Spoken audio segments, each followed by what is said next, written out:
Page 172. What? No.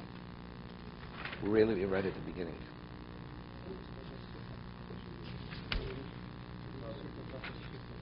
No, we skipped it. We made a mistake. We skipped. It's okay we skipped because it had relevance to understand this better. 172. Howard didn't correct me. Okay. Tzorach leishev ba'avir hasukkah. When one sits in the sukkah, you have to sit in the atmosphere of the sukkah. What's the atmosphere? It means under the schach. Hayoshin tachas hamita b'sukkah. Okay. Now Alex beginning alert. Tevi. I spoke about it. Okay. One who sleeps under the bed in the sukkah. You have a sukkah, canopied sukkah, that they're 10 tefachim from, let's say, from the mattress to the top of the canopy, and it's a 4-posted bed. And you have a canopy over the top, and this is in the sukkah, a yotzi sukkah, or that's considered like being under a roof within the sukkah. Right? If the bed is 10 tefachim, which we discussed yesterday, which is the shear, which is the minimal dimension of a sukkah, 10 tefachim from floor to ceiling, so the dimension you're contained in is the equivalent of the dimension of a sukkah. Therefore, there's an interruption between yourself and the schach.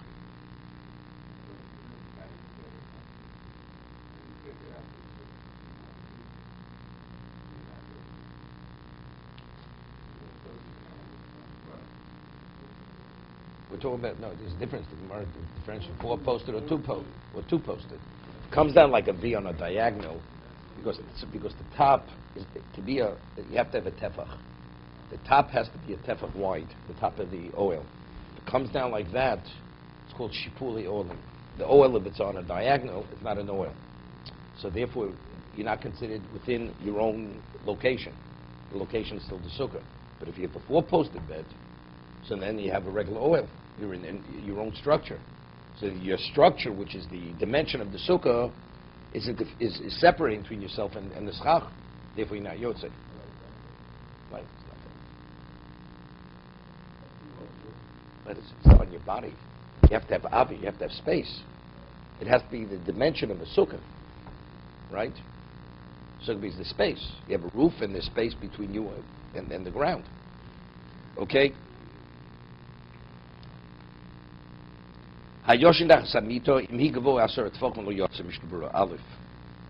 Tzorach leishev higdim bozek di sheyede atam b'yoshin tach samit lo yotze. What's the reason why you're not yotze if you're sleeping on the bed? Sheni yoshin b'tzeil hasukkah b'tzeil oil. You're not in the shade of the sukkah, but you're in the shade of the oil of the structure that you're under, which is 10 tefachim. Hayoshin diika yeshiva sukkah achilu shtiu b'sheino. Right, we sleep in the sukkah. What's considered? It says, the sukkah's teishvu. You should dwell in the sukkah. What's dwelling? Dwelling is eating, sleeping, eating, drinking, and sleeping. There's a whole discussion later. We'll see. What about if a sukkah is not fit for sleeping? Is it valid? If yeshiva means you have to address all 3 aspects of dwelling, and you can only address 2, maybe it's not a valid sukkah. Later, Mishna speaks of a case where you have a sukkah. You build a sukkah in a location. It's dangerous to sleep in the sukkah, either because they're thieves or whatever it is. So the only thing you do in this sukkah is only eating and drinking. The question of whether yotze, because the sukkah has to accommodate all the needs, all the amenities. Right? You should go from diras keva to diras Faraid, the Gemara says, from the permanent residence to the temporary residence. But it has to have a semblance of the permanent residence. What do you do in your home? You eat, you drink, you sleep. So it has to be fit for that. Whether you do or not, that's a separate discussion. You're mitzvah, right? You're pained. But at least if you have enough coverings to keep you warm, it's a whole. Well, let's say there's such a stench where it's difficult to stay there. So you hold your nostrils. You close your nose. I mean, you'll be able to survive it. But otherwise, it's difficult to remain there. Is it a valid sukkah? It's not a valid sukkah. Mar speaks of yuschach, where the leaves give off a very bad smell, or it attracts flies that you can't eat. And it depends what you're eating. We had this case, today, the yellowjack problem could be a very serious problem. So you have bee traps, and you have these zappers, these electric zappers. You have all these things. There was a time where, when I lived in Baltimore, the moment any level of food was brought out to the sukkah, swarms, literally swarms, you couldn't survive it. You could not remain in the sukkah. It was impossible. So we had to get netting to put it under the schach, whatever it was. It wasn't simple. To protect that the bees could come in, because the tiniest hole, they would somehow get into the sukkah. First, let's mitzvah. I mean, besides the question of pikuach nefesh, you're bitten enough, you could have a reaction from it. Yeah, that's separate. That's something else. That's something that has nothing to do with the sukkah. That's your personal issue. Yeah, but that's even if a person doesn't have a mikveh. If a person normally sleeps in the bedroom with his wife, and now sukkah can't accommodate his wife, we'll see this position, you're absolved from sukkah. Yeah, you're not obligated to stay in the sukkah. Because it's came to duru. You live in the sukkah as you live in your house. So if in your house a married man that sleeps in the same room with his wife, he can't sleep in the same room. So he's potter. The person has the right to be machmir, but he's absolved. He has an obligation.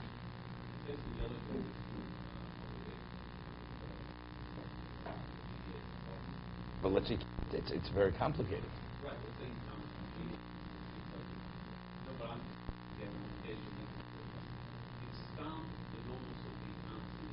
Definitely you have.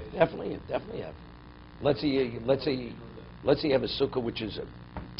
You have an obligation to take Esher Gelul on the sukkahs. You have to buy it. To buy it, you have to travel 10 miles. Well, I'm not going to bother. It's Hechsher Mitzvah. So why is this a Hechsher Mitzvah? Build a sukkah that you be protected from yellowjacks. Why isn't it the same thing?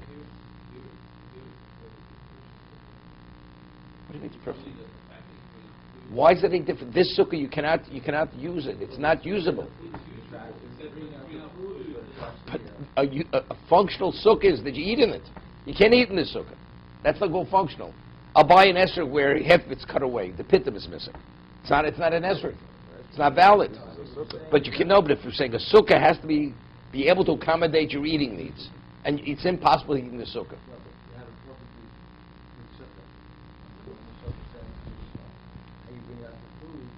But if sukkah means you should be able to eat there, this is sukkah you can't eat there. It's okay. Doesn't make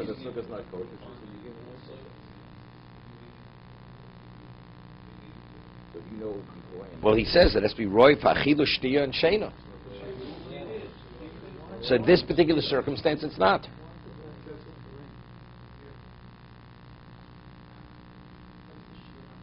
No, see, rain. You have to. The schach has to be made in a way that the rain could come through. Because if you put a permanent roof, that's a permanent residence. That's a permanent residence, right? Let's say you'll nail on a roof. Schach means the water's going to leak through. That's the temporary residence. But you could accommodate yourself in a sukkah, even if it's temporary, that the insects can't get in, or the yellow jackets can't. They're not able to get into the sukkah. Let's say you can't. Let's say as much. You're right. You're potter. You're absolved from the sukkah. I mean, you're mitzvah. Factually, you cannot live in the sukkah. So all subject to each person. It's a famous story with Rav Chaim Ozer. Chaim Ozer was the leading Torah sage of the generation, and he lived in Vilna. He was an old person, and he had a memory, one of a kind of a memory. He had a library of thousands and thousands. Everyone was committed to memory, photographic memory.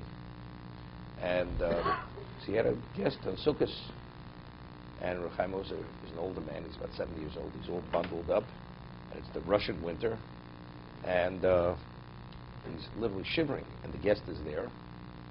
So the guest has the chutzpah to say to him, he says, I don't understand. The rabbi knows mitzvahs patum in a sukkah. If you're in pain, I see you shivering. You're not even permitted to remain in the sukkah. So why are you remaining in the sukkah? I don't know if David remembers the punchline. So he says, mitzvah is you're absolved from sukkah, but not from hachnos orcha. If you're my guest, right? So I should leave you in the sukkah by yourself. I should go into my house. So I'm not staying in the sukkah to fulfill the mitzvah of sukkah. I'm staying in the sukkah to be here because you're my guest, to host you. That's what he said. That's the fifth chelik shulchan aruch. That's the fifth. That's understanding. Okay.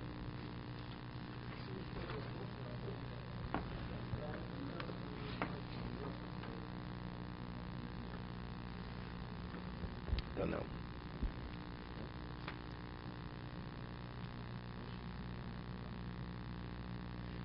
No. Gavoa asar tefachim. We say that if the bed is 10 tefachim high, and that separates between you and the schach, you're not yotzei. Min ha'oretz atachtes hamito, gavoa asara. If you measure from the ground to the bottom of the bed, 10 tefachim. Da'idei she'ishtachtes hamita avi asara tefachim, choshev ha'oel, ka'oel, u'mafsik ben ha'sukkah, so it separates. Afil tfanas hamito ktsorim, ma'od she'en lehem afilu rochav tefach, komokum she'em ol alev. You have 4 posts, and you have a covering. The sides, the sidebars of the bed, headboards. 3 short makes no difference. But factually, since there's a distance from the ground to the bottom of the bed, there's 10 tefachim, that's the sheer oil. You have an oil covering you. Under the bed, under the bed, not on top of the bed. If you're on top of the bed, then the canopy has to be from the mattress to the right, same idea. Now that's the next halacha. Hayoshin tachas hakilo basuka. This is the canopied bed. Em enu gvor tefachim o she'en lo gag rochav tefach. The difference between a 4-posted canopied bed and we only have 2 posts, where it goes down like on a diagonal, like a V. So if you sleep under a canopied bed, a kilo, if it's not 10 tefachim o she'en lo gag rochav tefach, or the very top, you don't have, we're speaking within 3 tefachim, right? We always speak about less than 3 tefachim is lavud, right? Anything, it's considered as if it doesn't exist. So let's say the spread from where it comes down like the V, it only, within 3 tefachim, if you measure across, you'll have a tefach. So that's considered, that's an oil. Oil is only if it's minimally a tefach. Tefach has to be on top of you. So let's say it comes down on the diagonal, and the spread is 3 tefachim and below. It becomes a tefach. It's not an oil. Because what is the top of this spread? It's a point, and the distance is less than a tefach. So the top, but if we say if you measure within 3, you already have a tefach. So we discount everything above it. That's considered the top. You see that it's sealed, right? So therefore it's a tefach. It's not valid. It's how serious is the angle, right? Because it's an oil. No, if it's an oil, that separates between you and the schach. So that doesn't separate. So if it's not an oil, there's no separation. So you can sleep in that. You could sleep. Sleep in that. How is the oil of his bed different from the netting that's in front under his house? And get to the netting. We'll talk about netting. Netting, many problems with netting. Netting is not a problem. First, the netting is right under. There's nothing holding. This is stump. It's under. So it's not an oil. It's one. It's like it's considered subsumed by the schach. And over there you had to intertwine it, like we had before with the branch. If you have a branch, it's posul, schach posul. But if you intermingle it in the schach, so it negates the branch, right? We had this earlier. So similarly, if you need netting and you intertwine it in the schach, where visually you don't actually see it, it's not directly underneath, so it's valid.